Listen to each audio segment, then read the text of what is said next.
Say what's cracking, YouTube? It's your boy 16 to life, and I'm back like I'm on a parole violation. You're down.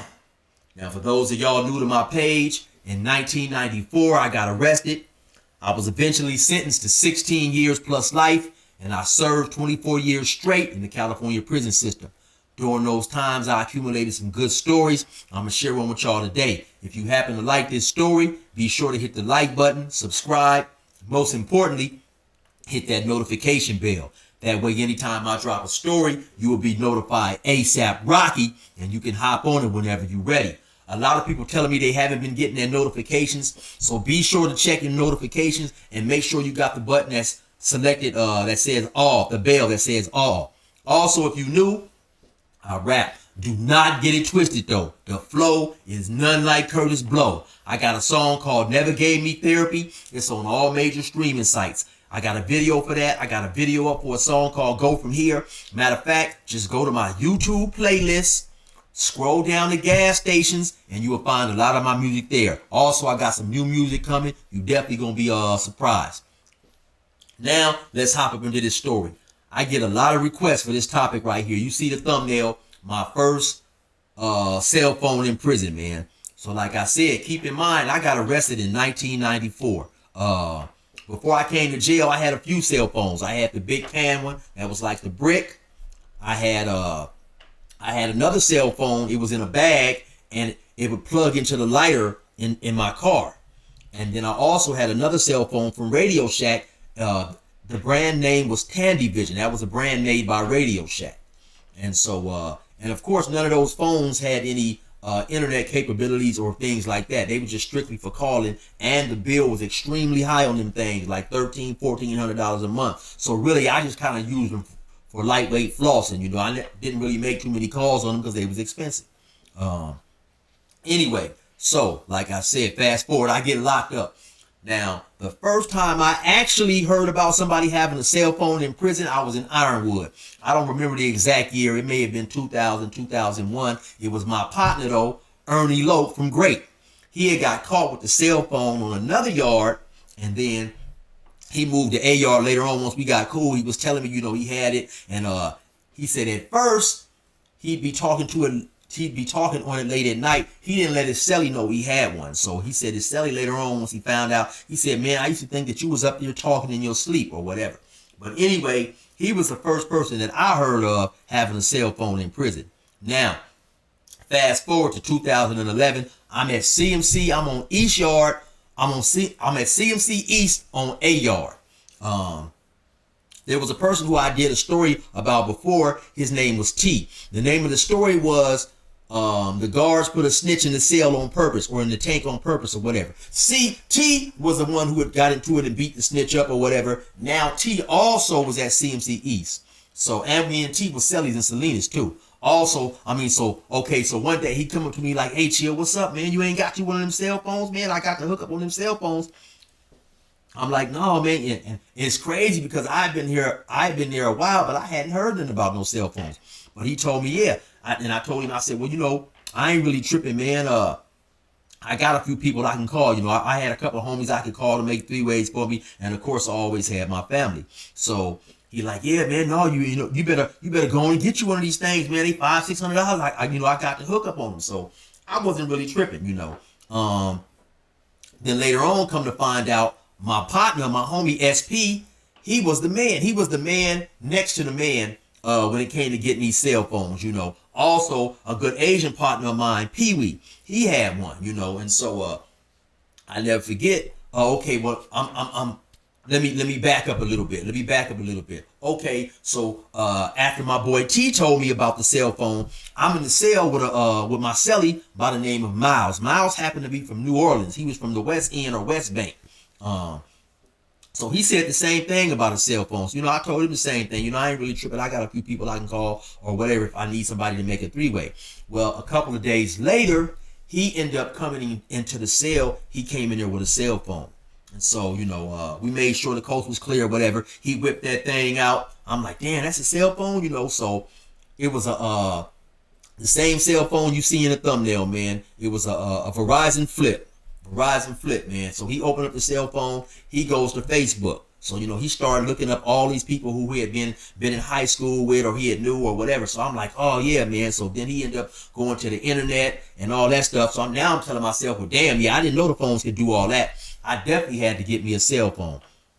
Now, the bad part about where me and Miles was at, though, we was in the very first sale. So let me explain how CMC is. CMC on A yard, they have 2 buildings on the yard, man. To me, the buildings reminded me of a college dormitory. There was three tiers on each, you know, each building had 3 floors. So when you outside walking on the track to go to the building, you had to basically, it was like a porch. Each building had a little porch, a little cement porch, with 2 doors. You could go on, a door on the left, a door on the right. It was a handrail in the middle, and you go up like 3 or 4 steps to get into the building. Once you come into the building, there was a podium right there.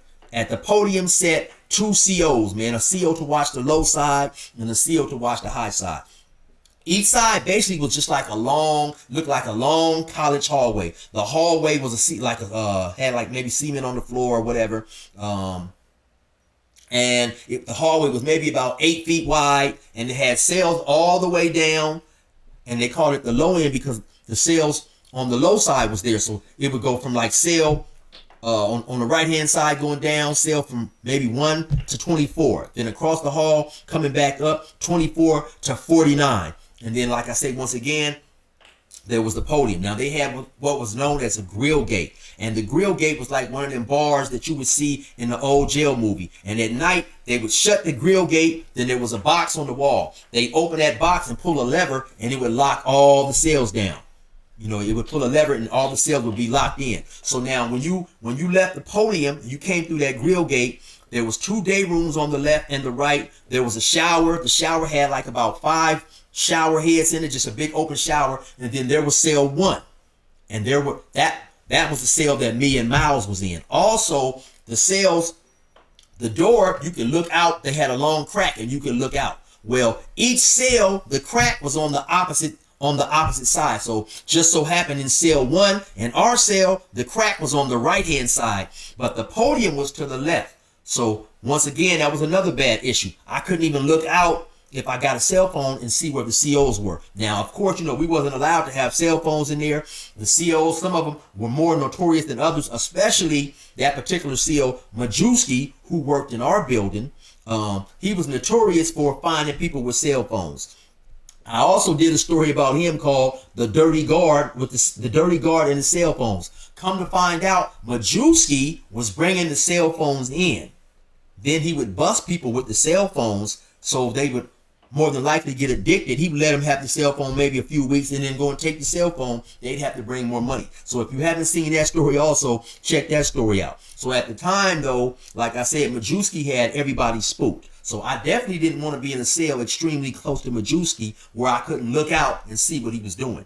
And so now later on, like I say, I find out my homeboy SP has the hookups on the cell phones. So I'm getting at him about getting me a cell phone. He telling me, don't trip. I got you. Hold on. Now I had another cool partner by the name of Pee-wee. My Asian partner, man. Still holler at him to this day. So one day we outside walking on the yard, and Pee-wee say, hey, man, what y'all want to watch? He's got his cell phone in his jacket, man. This dude is crazy. So we walking around the yard, you know, he looking at movies and all this type of stuff, which was extremely risky to have your cell phone outside on the yard. But some people did that and took that risk because once you left the tier, sometimes the guards had the habit of going in there searching cells, and you know you had to be extremely creative and crafty with where you hid your cell phone. I definitely would want to tell y'all about some of them hiding spots, man, but I know the dudes locked in prison still may be using them today. I know a few COs that watch my page, and so I definitely don't want to put that out there, man. But the ingenuity of some of these dudes, man, was beyond impressive, man, where they would come up with ways to hide these cell phones, man. And so, like I say, I'm getting at my homeboy, man, SP, about getting me a cell phone. So he's like, don't trip, I got you, man. But before he can get me the cell phone, we ended up getting into a riot with the Crips from Compton and Watts, and we ended up going to the hole. So we stayed in the hole a few months or whatever. We get out the hole. Now when we get out the hole, we all come right back to the same yard.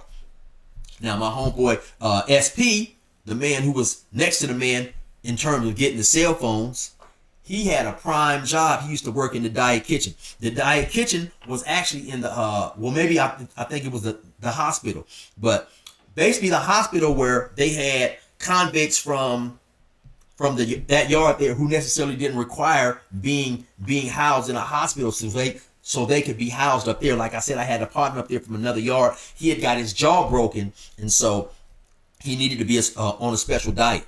Now, there was a lot of perks also working in this hospital, man. They made those dudes up there got food that we wasn't getting on the main line, man. They was getting, bacon and eggs, hamburgers, cheeseburgers, pizza, pineapple. It was plush, it was real cool, man. And so, my homie SP asked me, when we got out the hole, he had been working up there a couple of years or whatever. So he got his job back. He asked me if I wanted to work up there. He's told me it was cool or whatever.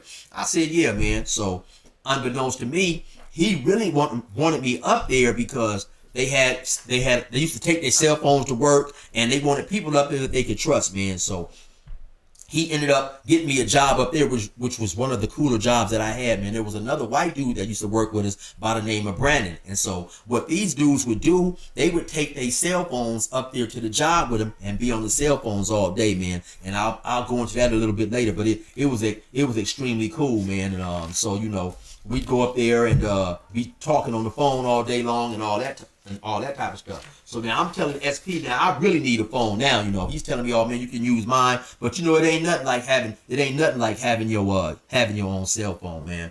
Now, like I said, at this point, the yard is pretty much flooded with phones, man. Phones is they're plentiful in the yard, man. The phones are going for about $600.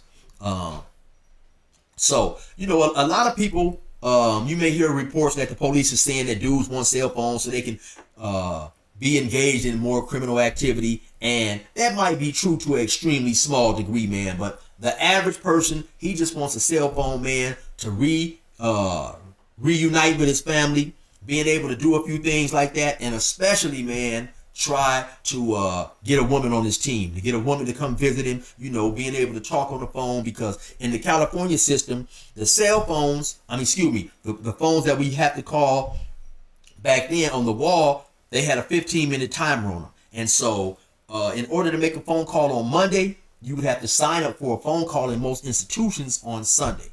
And so, they may start signing up at cell 17 and go all the way around. And so maybe if you was in cell 14, by the time they got to you, they only had a couple of slots open. So they may have maybe a 9:30 slot or a slot that you didn't prefer in the morning or whatever. So anyway, say at 9:15 a fight breaks out.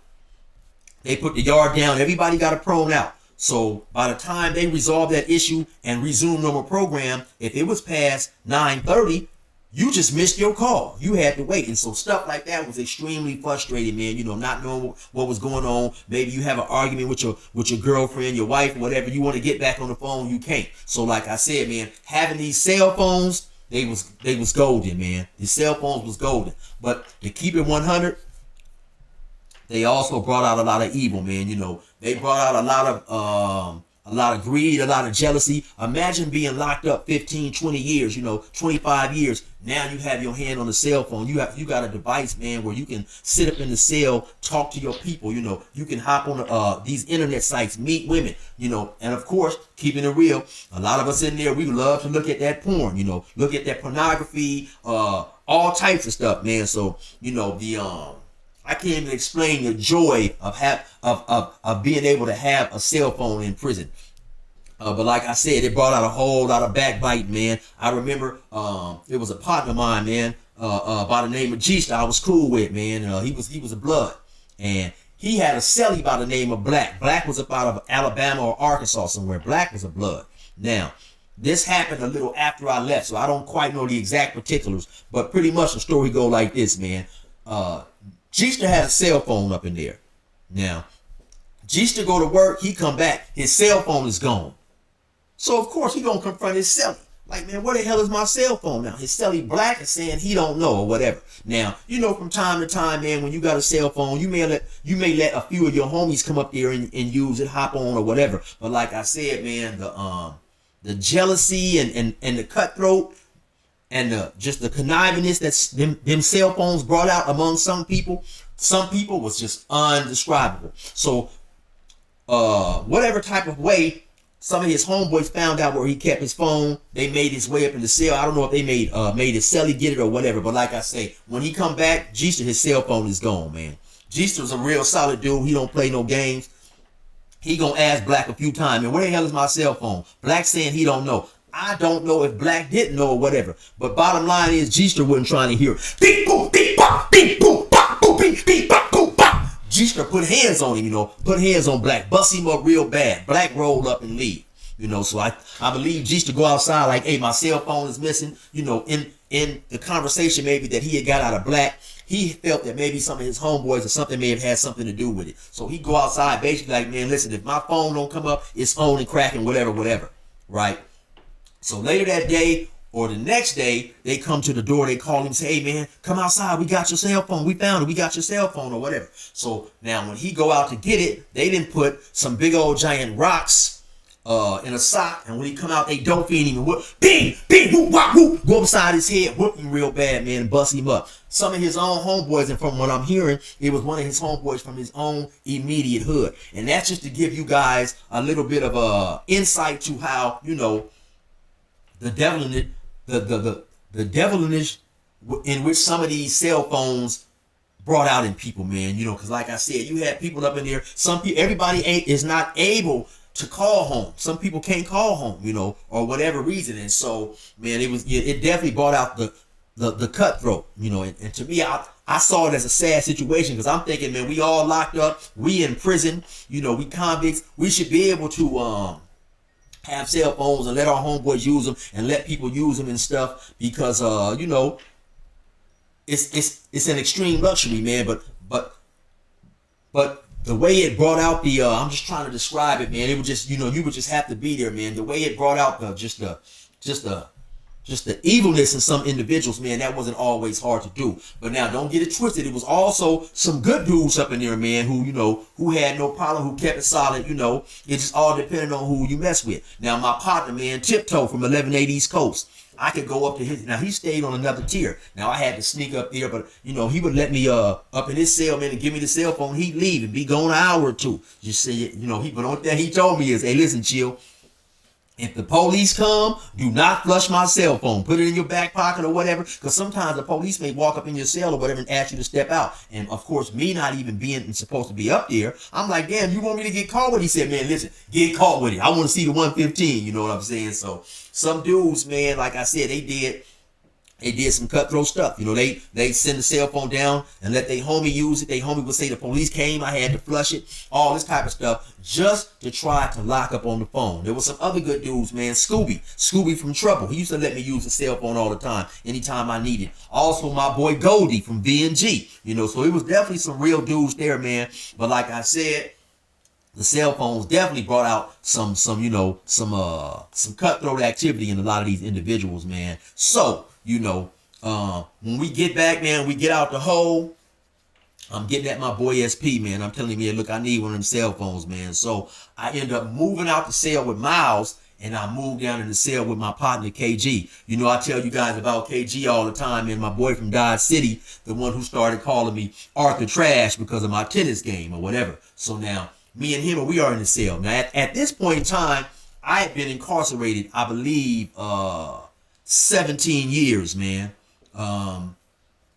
KG had probably been locked up probably a little bit longer, maybe 19 years, maybe 20 years. So just imagine, like I said, man, imagine being in the cell that long, you know, technology has changed and passed you by, and suddenly you get a tool in which you're able to contact people. You know, you're able to hop on these social media sites, talk to these women, stuff like that, man. You know, it was just, it was amazing. So the plan that me and KG had, we was going to go half on the cell phone, you know. Like I said, I happened to look one day. Now, the cell phone that we was getting, it was $600. One day I happened to just look. I think Miles had brought it in the newspaper, in the newspaper, it had a bunch of ads. I was looking through Radio Shack, and the cell phone that we was paying $600 for was $15. It was a Verizon flip. It wasn't a smartphone. It didn't have any video capabilities or stuff like that. But still in all, it was better than nothing, you know. And so, yeah, man. Like I said, my boy SP, he was the man next to the man. So I'm getting at him like, hey, yeah, listen, man, I need one of them cell phones, man. I need a cell phone. So he's like, don't trip, man. I got you. So I ended up sending him the money to where he said the money needed to go. And he said, I'll have it in about 2 or 3 days. And so when that time came, he said, I'll have it later today at 12 o'clock or whatever. So then he sent word in for me to come outside, man, to go pick the cell phone up. So now when I go outside to get the cell phone, my heart is beating. My heart is beating. Because like I say, by this time, I've heard plenty horror stories of people who will go to buy a cell phone or whatever. They may have the cell phone a day or two, maybe a week or two, and get caught with it. Like I say, I've heard stories about dudes going out to get a cell phone and get busted with it. So who wants to pay all that money and only have the cell phone, 20, 30 minutes? And keep in mind, I have to go outside to get the cell phone. At that particular time, I forget the name of the cop or the CO who was working in the tower on the yard, but there was a CO in the tower who was notorious for just scanning the yard. He see people smoking a cigarette, people smoking weed, doing anything you wasn't supposed to do. He was on it, man. I forget his name. It started with an E or something. But anyway, at the time he's working when I have to go outside and pick this phone up. So like I say, I'm nervous, man. So I go to meet my homie over there on the bench right in front of the tennis court. So I sit side by side, and in these type of situations, you're just feeling that everybody is watching you. Maybe ain't nobody probably even paying attention to you. But, when you're doing something that you ain't got no business doing, or you can go to the hole for or whatever, you always going to have that feeling of nervousness or whatever. So I sit next to him. I'm trying to look as nonchalant as possible. He slide me the cell phone. The cell phone was wrapped in a sock. And so I believe I had my jacket on, and I threw the cell phone in my pocket. I sit there, talk with him a couple minutes, try not to look so shady and suspicious. Then I get up and I go. Now, the hard part is I got to go back in the building. Like I explained to y'all, man, now. So I got to go in the building. I got to go past the podium. Plus, I got to go upstairs and go past another podium where there's 2 more officers. At any time, those officers say, hey, man, come over here. Let me pat you down. Let me search you. So my heart is thumping. My heart is beating, man. And so, fortunately for me, I get past those officers. I go down to the cell. I can't remember if I believe KG was in there. I go down there, man, and I break the cell phone out, and we like 2 kids at Christmas, man, because like I said, he had been down 19, 20 years too at that point in time, man. And so, a cell phone was an extreme luxury, man. It was something that, anybody wanted to have if they was able to have it up in there, And so our plan was to keep the cell phone put up until after 9 o'clock when they did count time, when they locked everybody in the cell or whatever. That way, it would be less activity. And then the guards would only walk. They would after they locked us up, they would walk one time and count everybody. Then they wouldn't count again for another 2-3 hours. They'd come just walk by slowly past the cells or whatever. So our like I say, our agreed upon plan was to wait until they did that and then break the cell phone out late at night, And so we started sharing the cell phone. He may get it the first 2 hours, then I'd have it 2 hours or an hour or whatever it was. We'd pass it back and forth like that. But now, of course, that plan is only going to work so long with 2 dudes, man, who have been down for so long. And, it was so many different possibilities, man. And so many different options and things that we could do on the cell phones that we didn't have. We had a chance to experience before, so that didn't last for long, man. But anyway, listen, I'm gonna give y'all part 2 of my cell phone, man. What I was doing with it, how long I had it, how I ended up getting caught with it. I'm gonna give all that to you on the next one, man. This is running real long. You already know what it is, man. Be sure to tune back in with your boy 16 to Life. You already know what it is. Resume normal program.